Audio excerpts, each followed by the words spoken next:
Om रत्नाकराधोत्तपदां हिमालयकिरीटिनीं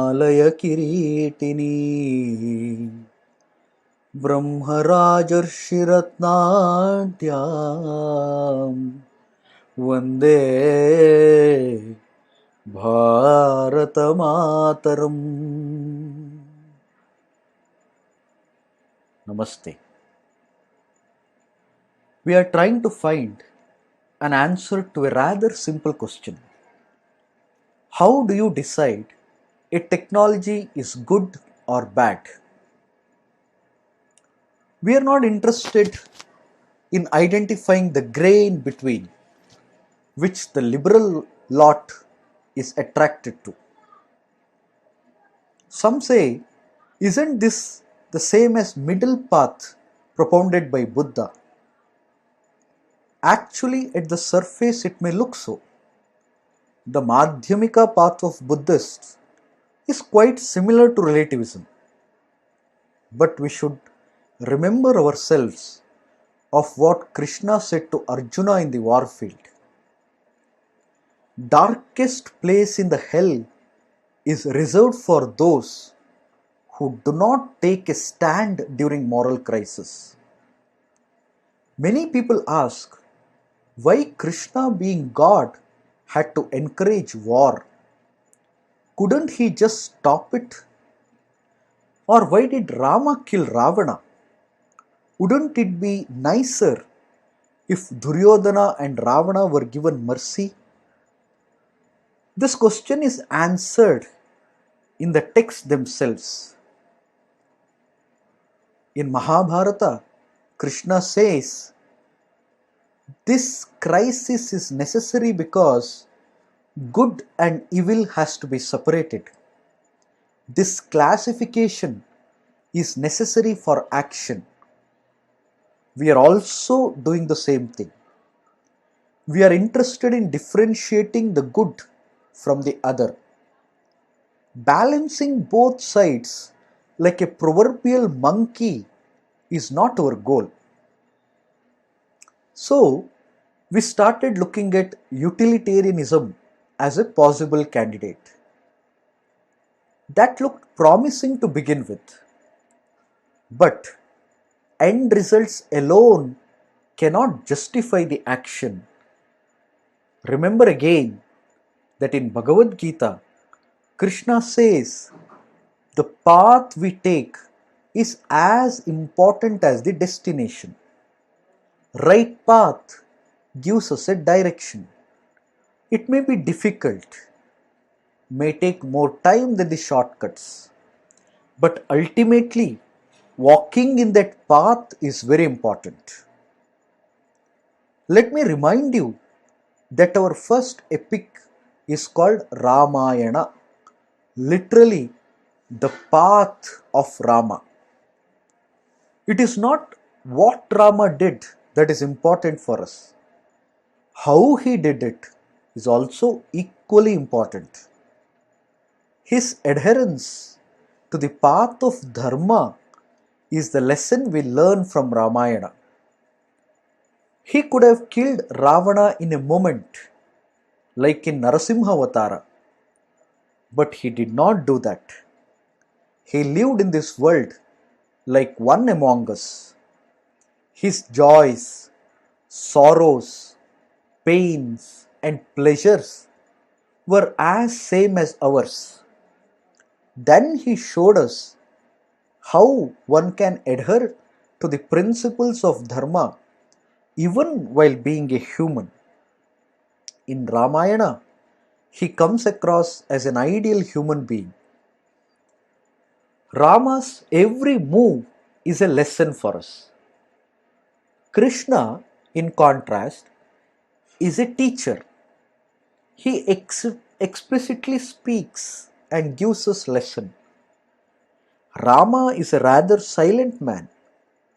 He does not speak any lessons directly to us. There is very little Upadesha, direct Upadesha in Ramayana.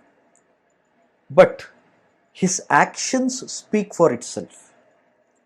How he behaved during the many crisis situations he faced is a lesson in itself. For example, I will draw your attention to one episode, that of his exile. There are many reasons to say why Dasharatha's decision to send him to exile was wrong.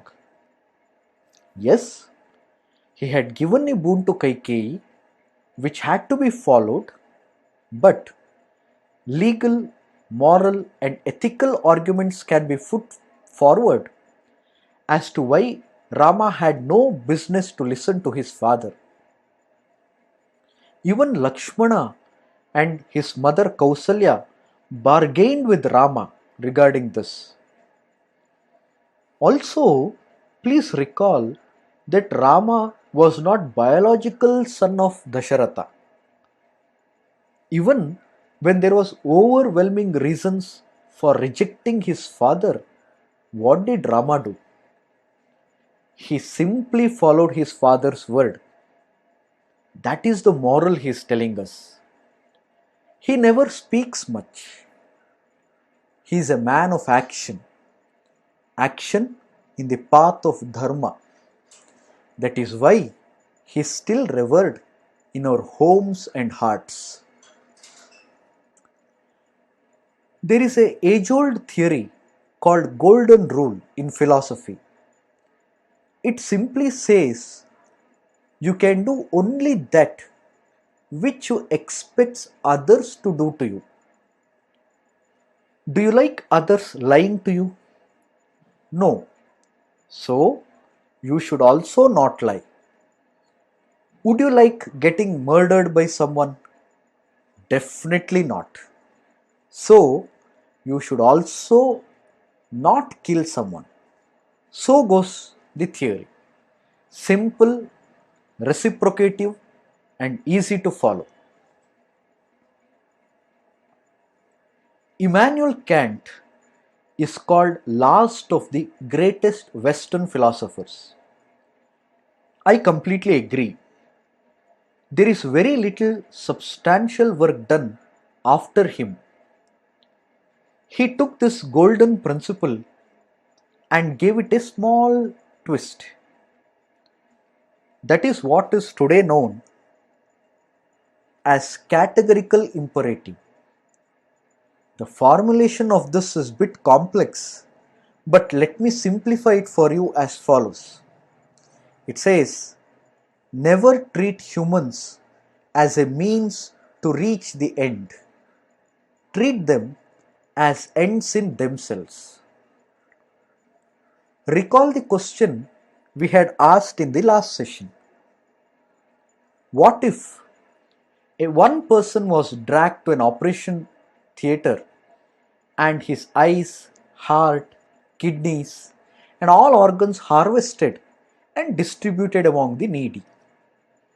Even if one suffers, many get new life. So, what's wrong with that? We try to analyze.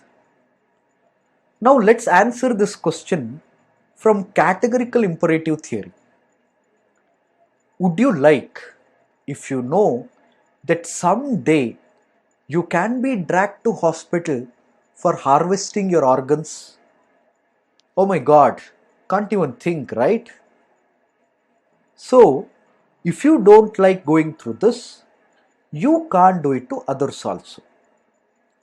Human life is not a number game. Every life is important. A king and a peasant, both are human beings and both have equal rights to life.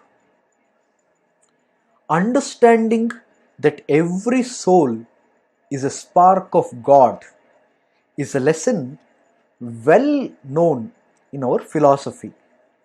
Here you find instances of people respecting every living soul in par with humans. Again, I will go back to Ramayana. See how Rama behaved there. For him, every human was equally respectable. Do you know Dasharatha had more than 300 wives? Yes, 300 wives. It is clearly written in Ramayana. Among them, three were main wives: Kausalya, Sumitra, and Kaikeyi. But Rama, who had taken a decision to have only one wife, did not look down upon his father for having so many wives. Far from it. His devotion to father is legendary. He also looked at all his father's wives as his own mothers. He openly tells this to Kaikeyi. The people of Ayodhya say they were looked after well by Rama even before he became their Yuvaraja. Valmiki says women of all ages liked Rama for different reasons. Rama showered his love on anyone who came in contact with him. His list of friends in Ramayana is very long. He also extended this special relationship even to animals and birds. During the last rites of Jatayu which he performed, he speaks so emotionally. What will you call his relationship with Hanumanta? Even his enemies like Vali and Ravana are given special place in his heart even after they are killed by him. That should be our aim, to treat every person with respect, not differentiate between persons based on differences created by man. Caste, creed, gender, nation should not be the dividing factors. Diversity needs to be celebrated, not frowned upon. You may say, "Sir, this is all right, but how is it relevant to the discussion that we are doing, that of technology?" You see, technology looks like science to begin with. Science is non discriminatory, as we have seen earlier. 3 plus 2 is 5 for me and you, and even for Trump and Putin. Technology also looks the same. Whether you press the print button, or I press the print button, or anyone else in this world, the printout will come. So you may say it is also non discriminatory. But friends, unlike science, which is universal because it is determined by nature, technology is created by man, and man designs something with an agenda.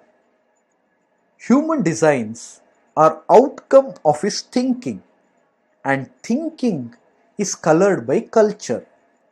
So what our culture is determines our design. Therefore, grounding the technologies in culture is important to make them sensitive to the needs of the nation.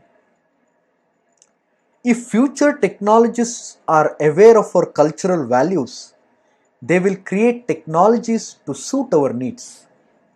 Let me give you an example. Do you know why the keyboard is designed in that way? Why is it QWERTY instead of ABCDE layout? The answer is very interesting. In olden days, the keyboard layout was different. It made typing easy. But as a result, the paper used to get stuck in the typewriter. Removing that paper was very difficult. So the manufacturers of those days decided to design a keyboard which would make typing tough. To bring down the speed of typing was the design goal of the modern keyboard. So, this keyboard, which is now part of our computers, is designed to slow our speed. But hey, there are no papers today to get stuck, right? We can actually do more with a better designed keyboard. But we are stuck in time. We don't want to change it. This is what I am scared of. People easily think that there is one way which the technology works. We technologists know that this is not true. We can design a technology the way we want it, but we become slaves to technology that we use after a while. Technology becomes God before whom we kneel and surrender. And most dangerously, these technologies are developed by large multinationals. They own the know-how through patents. They control the developments in technology. I will ask a simple question to those who are using computers from past 20 years. Have you seen any big difference in the way it works? Actually, no. There are no fundamental changes. Yes, there are some superficial changes. Machines are faster and all that. But there is nothing which has changed fundamentally. In the name of change, we only get incremental improvements. Further, we are enslaved to these companies to such level that we can't even choose alternate technology. Friends, the summary of my today's topic is every individual should be seen as an independent agency by technologists. They should not see man as a means to make profit. They should develop tools and services which bring value to his life. That they can do by developing those things which are grounded in the technology and culture of its users. प्रकृतिः पंचभूतानि ग्रहालोकास्वरास्तथा